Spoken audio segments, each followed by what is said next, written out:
So what I'm going to talk about here is what I learned from you and many other people who are part of the New Teacher Mentorship Project. And so just so you know what the evaluation was about, it is participant oriented. I'm looking at who is involved in the program and what do they have to tell me, because they are the experts in what works and what doesn't work. So really the goals were program improvement. And it's not for me to publish, that's not the goal. The goal was what can we learn so that from the first year to the second year to the third year we do this better. It's the more knowledge translation, understanding the benefits of the drawbacks, and basically how do we build good models so that when you go out into the field, it works better. So who are the participants? Mentors, mentees, peer collaborators. So those we had, as you already heard, have a very broad way of looking at it and decided we don't want to be mentor-mentees. We'd rather be on an equal footing. The PMRT, which I'm assuming you know, is the Provincial Mentorship Resource Team, who are here and amazing. And your District Advisory Committee. So I talked to as many people as I could, as many times as I could. I collected data starting in 2012-13 year and did a number of surveys, so thank you for everyone who participated in those surveys when you got them, and hopefully some of you won a prize. Focus groups, so if you were part of the focus groups, you'll know that's what they look like. I'm not big on getting people just to talk, and a ton of interviews. So what I want to share here is very quickly what did we learn and how things have changed as much as possible from the beginning. So what you will see is one of the questions is what was your level, or would you agree that the match between the mentor and mentee was good? And so in this case, you can see I don't know if you can see it there, but it says my mentor and I were a good match. So I asked the mentees. And in 2012-13, we have 94% who agreed or strongly agreed that we are a good match. And that same year, 91% of the mentors agreed that. And I just want to say for all of you who are in the peer collaboration group, it's just too long to say now for each of the peer collaborators, but many of the comments are from there, and so if there's anything different, I'll mention that. So just so you know, from now on, I'm just going to talk about agreed as the percentages are strongly agree and agree. So that's 2012 or 2013. In 2013-14, we had 94% of the mentees agreeing and 94% of the mentors agreeing. So they agreed with each other, and that's really good. And in 2014-15, 100% of the mentees agreed, and 98% of the mentors agreed that they were a good match. So we're getting better, learning some lessons. And in 2015-16, we also learned some new lessons. So we had 88% of the mentees and 100% of the mentors. So it also depends on who answers the surveys, right? So in terms of that. So what are the lessons that we learned? One is, over and over again, we heard, pair as soon as possible. If you could do it in August, it would be way better. Now that's not always possible, people aren't always hired, those kinds of things, but earlier is better. So we tried to do that even though we had a year with a strike, and that was not so fun. One of the things that we've learned, the reason, and I think the learning from this year was, if we don't have somebody checking in on how the pairs are doing, or the peer collaboration group is doing, and we wait too long, then that's a real problem. And so that was one of the things that came up this year. We need some kind of check-in. How's it going? Do you feel comfortable with your partner? And to make changing easy. It's not a divorce, but it is, you know what, I thought I wanted to learn this and now I need to learn this. And I need to go with that person. That kind of thing, that we have an easy way out, because most of the time it's true. It's not because that person is bad and we don't get along. It's just that, oh, I thought I needed this and now I need something else. So making changing easy will really help with that. And make sure to have some social, in other words, just get to know you time. Because it's hard, especially if you're new to a district or new to a school, or, doesn't really matter, to to go ask for help from somebody I've never met before. But I don't really have, or who says call me anytime, but how often do we call somebody anytime? But if you have some social time, it seems like maybe it's a waste of time, but what we're hearing again and again, it isn't a waste of time. So if we want good pairings, these are some of the lessons that we've learned. I also asked, do you think this was a valuable experience? And in 2012, 100% of the mentees said, oh yeah. And 95% of the mentors said yes. So that's meaning that it was a valuable experience for the mentors. So both sides are getting quite a bit out of it. That's really nice. In 13-14, 97% of the mentees said yes, it was valuable, and 94% of the mentors said it's valuable for them. In 2014-15, 97 and 100. And in 2015-16, we have 92 and 96. So we have the same two people who are not happy. Yes? The number on the side, the amount of people that you surveyed, so is it up to 25 people responded to your survey? Yeah, so 25, that would be 25 mentees, because the surveys are divided by 3. So there's a peer collaborator survey, a mentee survey, a mentor survey, so I can see who So that first people year, are. you only had 8 parents that you were monitoring? No, the very first year, we had a change in the program, the evaluation program that the university uses, so I could get for free. So that's why the charts look a little different. I should have said that before. So yeah, so these are percentages. So Oh, okay, so it was 21 people that were that survey. yeah, yeah, 21 of each, like so 21, and then however that would be actually adding them. You have to add them all up. Yeah. We were here, right? Yes. Or did I say this? Yeah. Yeah. Okay. So some of the lessons that we learned from you guys, release time is key. So, the more the better, not that everybody used it, but just knowing you have it is good. Flexibility within constraints. So I don't want to be prescribed to. I like the ability to meet when we want to meet, or to be able to do it, or to be able to be a peer collaborator, to meet in groups of 3 if I want to start with this question and move to that question, because that's what's really key right now. So that's really good. But most people said, yeah, but we do need some kind of guidelines of when to do that kind of thing. Yeah, you're going to see this a lot. Check-in time for steering committees and participants. How is it going? Have you used your release time? If you're not using your release time, why aren't you using it? Those kinds of things. What can I do to help facilitate? Oops. I also asked, did the mentees' classroom improve? What they were doing in the classroom improve? So in 2012-13, from the mentees' perspective, 88% said, yes, my classroom practices have improved. And from the mentor's perspective, about the mentee, okay, so this is not about themselves right now, that 91%. And what you're going to see is the mentors always have a higher rating of their mentees because, they have some, you don't want to be, I don't know, maybe you don't want to be bragging, or maybe they just have a little bit of distance to say, yeah, it really has improved. Yes? I'm just wondering if you have any thoughts on how we can measure it, out-measure it from the perspective of the mentor or mentee, like actually measuring it from the student perspective. Is that something I'm grappling with in Delta? Right. It's very hard to show that students have improved because of this. We have many things that get in the way. For example, they are getting older. So if you look at grade 1s, for the beginning of the year, the end of the year, I mean, you can say, wonder if you go like this all day, are they going to improve? The answer will be yes, because they're getting older.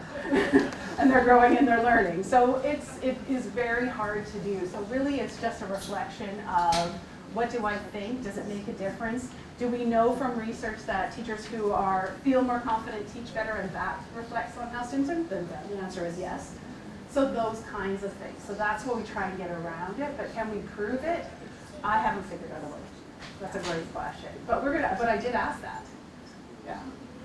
So no problem. Thank you for asking questions. So yes, the mentors are saying 91% of my agree that their mentees' classroom practice has improved.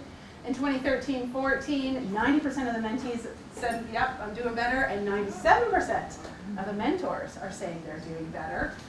14-15, 94 and 98. So, you know, I think we're getting maybe a little bit better at how we train the mentors and getting them in the classes more, whatever, or we're just having more brilliant people, I'm not sure. And in 15-16, again, we have 92 and 97. So fluctuation between years, we have a couple, again, that weren't happy, and so things weren't working, and so that is going to reflect it. But either way, we have above 90 showing that this is working. It's not just, you know, making them feel better, but it's translating into the classroom, which we want both those. And I also asked about mentor class improvement. Now, I didn't ask the mentees, did your mentors class improve? Because that's not going to happen. So I just asked the mentors about themselves. And in 2012-13, 90% said, you know what, my classroom practice has improved because of the work I'm doing with my mentee. And 97% said that in 2013-14. And 14-15, we have 90%, and 15-16, we have 93%. And I actually have to say that I should have learned it sooner, but one of the things I should have is non-applicable, because the written part was, I'm a TTOC, I'm a retired teacher, I'm not a classroom teacher. You know, there was one who said, I don't, I'm on the last year, I don't think, basically I can't improve. They didn't say that, but just a little. So what we're seeing is, and the research holds this out, is that it doesn't just help the mentee, it helps the mentor. And some of the comments that mentor said were maybe a little more surprising, things that we didn't think about. So it was a mentor who was a seasoned teacher, but new to the community. And that teacher wrote, like, my mentee really helped me integrate into the community, because they know people and they understand the community. So those kinds of things that we always are going to go both ways. Some we expected, some we didn't. I looked at improved student outcomes later on, trying to figure out how do we get at that. So this is just in 2014, 15, and 15, 16. So I asked, do you think your students are doing better because of this? And the mentor self-report is 97 and 92. Yep, my students are doing better. The mentor report on mentees was 98, 97. Yeah, definitely their students are doing better because of this. And the mentor self-report, my students are doing better, are 85 and 89. So again, very high percentages. Really happy to see the great work that you guys are doing out there. So some of the lessons, what have we learned from this? Almost everyone believes that their classroom practices improves. So this is a win-win. The mentors win, the mentees win, the peer collaborators win, the schools win, the children win, everybody wins. And there were so many comments that were things like, this is the best PD ever, which is great to see that because it's more personal driven, it makes a big difference. There's more motivation often. And it contributes to increased satisfaction and improved student outcomes. So if we are more satisfied with our jobs, we are going to be happier in the classroom. If we're happier, we're doing better work, and the students are doing all that. So I'm going to move quickly here. What are some of the things that people have reported learning in this program? Both mentors, mentees, and peer collaborators, not leaving you guys out, say that they really learned about the value of collaboration, how teaching is often so isolating. And I just become a different teacher when I can talk to somebody else about things. Seeing new solutions, and sometimes seeing new solutions to problems I didn't know I had, which is really interesting. And recognizing that their own teaching abilities can contribute to others. So their skills and abilities, and that goes both ways, mentees, mentors, and peer collaborators. And I think that the mentors weren't really surprised, but the mentees were surprised, like, she's learning from me too. And as you know, comments are showing that they're talking about improving their practice and outcomes, which is good. From a mentor's point of perspective, things like how to help people solve their own problems. So I'm learning a coaching approach rather than a giving answer approach, and that's not so easy for us teachers. We like to give answers, and that then changes how they teach sometimes. getting people to solve their own problems, which helps children. The importance of self-reflection. So we don't generally look at our practice and say, why am I doing this? Until somebody, we have to explain it to somebody else. How do you learn something? You teach it to somebody else. We know that. So here's some quotes, just because I love how people put things, and hopefully one or two of you or three of you will have your quote in here you can focus. That despite my misgivings about myself as a teacher, I have something to offer to a new teacher. And one of the things that we've learned, and one of the reasons that some districts have gone to peer collaboration, is because people feel trouble with that word mentor. Who am I to say I'm a mentor? I'm still learning. And I think all teachers should have that, right? It's about learning. So I don't know if I can be a mentor, so we'll move to something else. But actually, you don't have to be perfect in order to give back. And that's really cool. It made me affirm that what I'm doing in the classroom is good practice, because you have to explain and rationalize what you do in the classroom with your mentee, and it makes you reflect on what you do and why you do it. And that kind of thing is really useful. And I'm learning again how much I love what I'm doing. Sharing my joy from my job was a positive experience. I just love that. But you sometimes forget why you got into teaching and why you want to do that, and then you have to explain to somebody else, and all of a sudden your passion is back again. Or you catch your mentee's passion. I learned that I never stop learning. I've become more reflective in my teaching practice and have gained listening and questioning skills. Great for life, for teaching, for everything. This helps me be more compassionate towards all of my colleagues. I learned as much as I mentored. I can't tell you how many times I've heard this kind of quote. And so it's very useful and helpful to be a mentor. That working with other teachers is a great way to develop professionally. From mentees and other peer collaborators' point of view, seeing that their experiences are normal. Everybody thinks that everybody else is doing it well. Everybody else is on top of it, and I'm the only one who doesn't know what they're doing. And so one of the things that they suggested, not only should there be social so that the mentor-mentee can get to know each other, or the peer collaboration teams, but just having a bunch of mentees, if possible, being able to commiserate. Like, this is hard. Teaching is hard. And it's really hard your first few years. Until you get that teacher speak, which is, when I say go, you will do the following, but not until I say go. Until that becomes normal, and all those kinds of routines. Like, can you tell I used to be an elementary school teacher? Until you get that, everything is chaos and everything is hard. So having that normalized is really helpful. And the idea that they were able to contribute to other teachers, for example, their mentor or other teachers in the school, even though they are the mentee. And again, that's that even though so many times, like, I have something to contribute, that makes us stand taller and be more confident in the things that we do. And they felt supported and safe. And supported and safe enough to ask questions and to not feel stupid.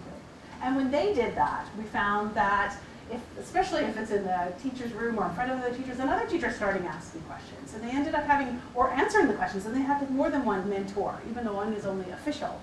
You end up with these kind of peer collaboration teams anyway. So here's some quotes. I learned that I had unrealistic expectations of myself and how much to take on. I was on my way to burnout if I tried to keep up the way that I was going. Very common, and we know that so many teachers leave the profession in the first few years. Having the opportunity to work with a mentor really helped me develop my program and my confidence in teaching my program. And that's so great.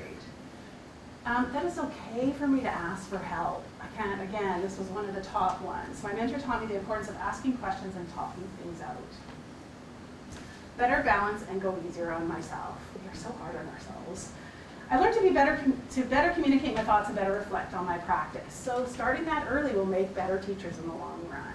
I've learned so much from her that it's transforming my classroom. Love those ones.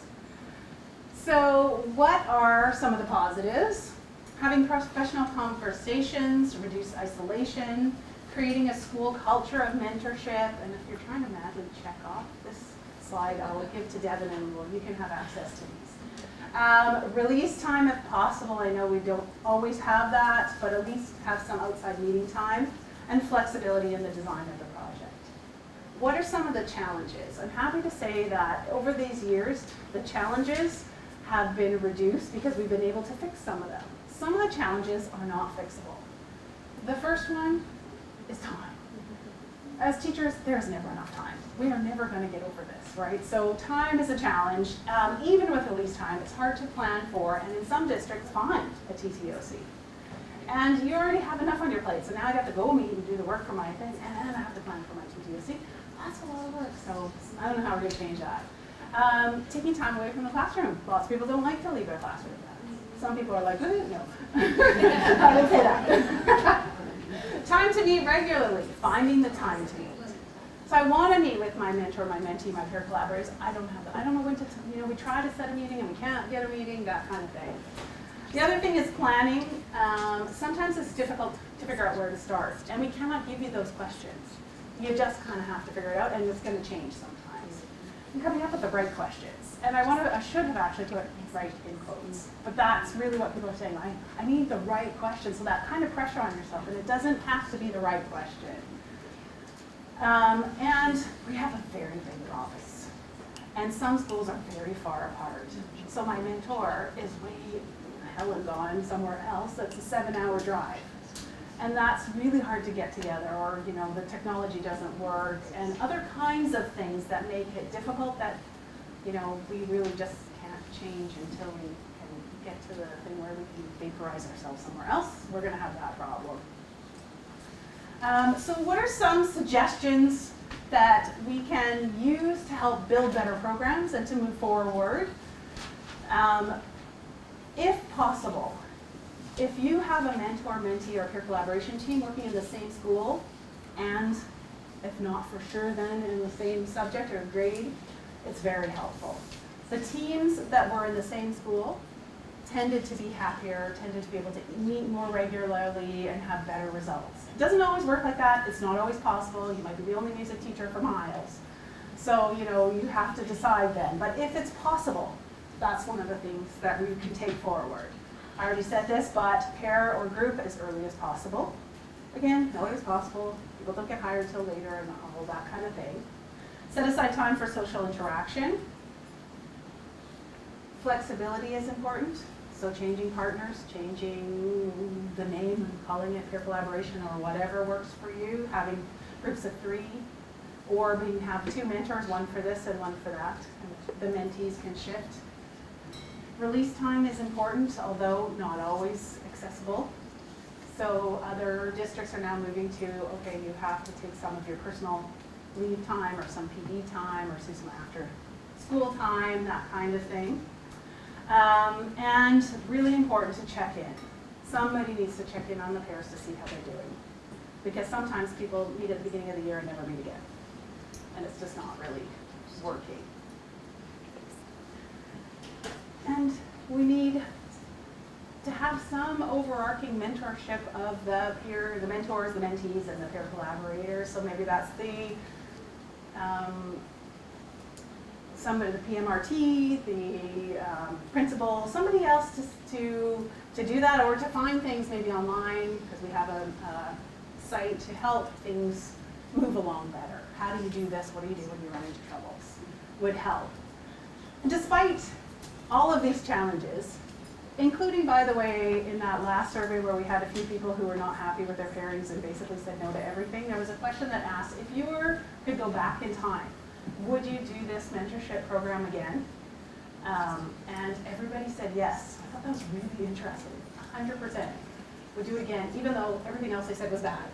So I'm not sure why, but almost everybody said they would do it again because it is valuable, and even just the social time to not feel so isolated, I think is really useful. And the last thing is, I forgot to say here, the timeline for release time. Often the release time doesn't get used because we're so busy, and we have a plan, we're going to meet, soon, and then that never happens. So not to have a mandated time, but to say, look, you've got 2 PD days, or you're going to use 1 and 1. You need to tell me as the, somebody else, just because it's always better to be responsible to somebody else, when you're going to meet between now and October. And then when are you going to meet again from January to March? And pick a date in advance and put that in the calendar, then it gets done. And this suggestion was one that seemed to work for a lot of people. I don't want to be told exactly, just give me a time frame. And it tends to work much better. Okay, So I'm not going to spend a lot of time on this, although of course they're very important. This is the provincial mentorship resource team regions. This is up on our BC mentoring site, and you can hover over it and you get to see people's pictures and where they are, so you can find people who will help you.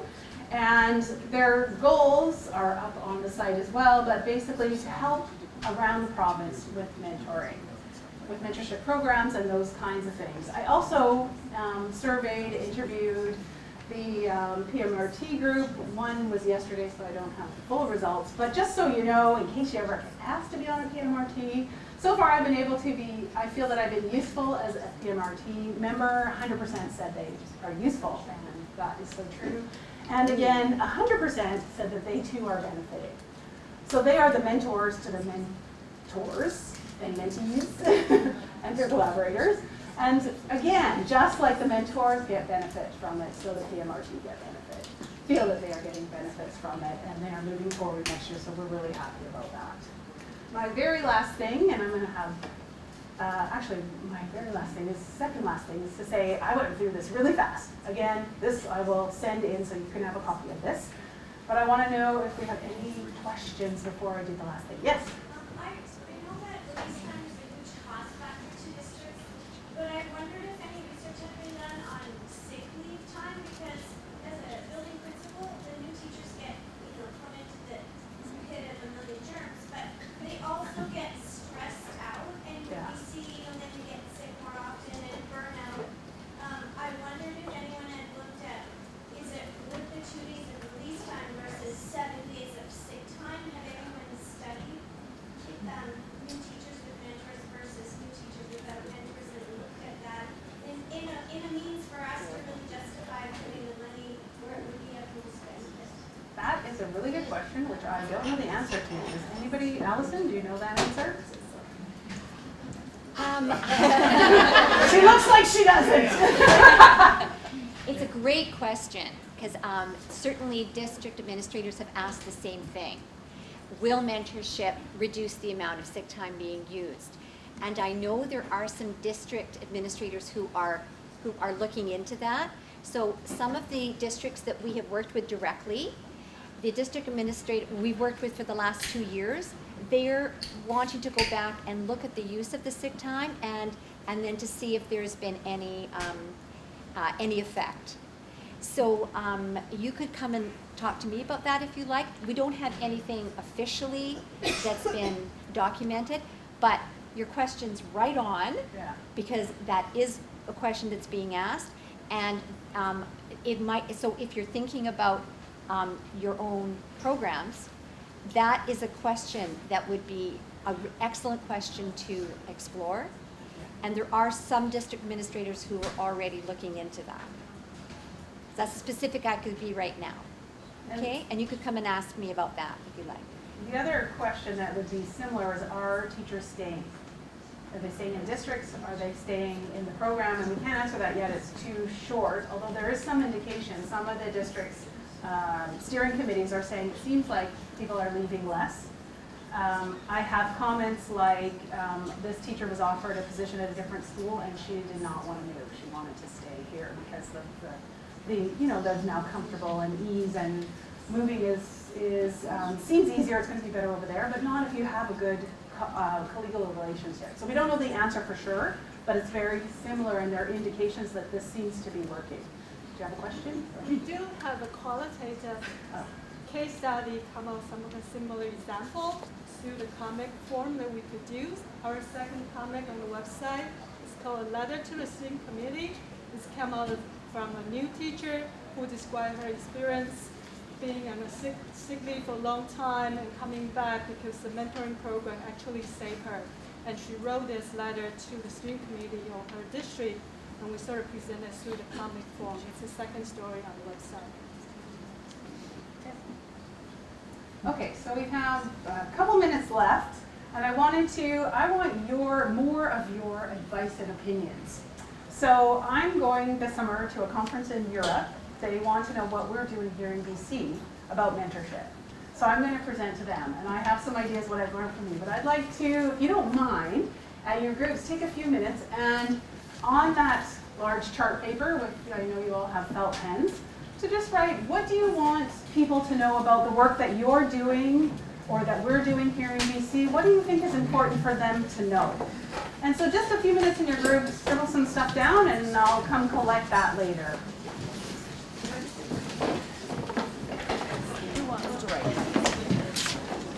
Off the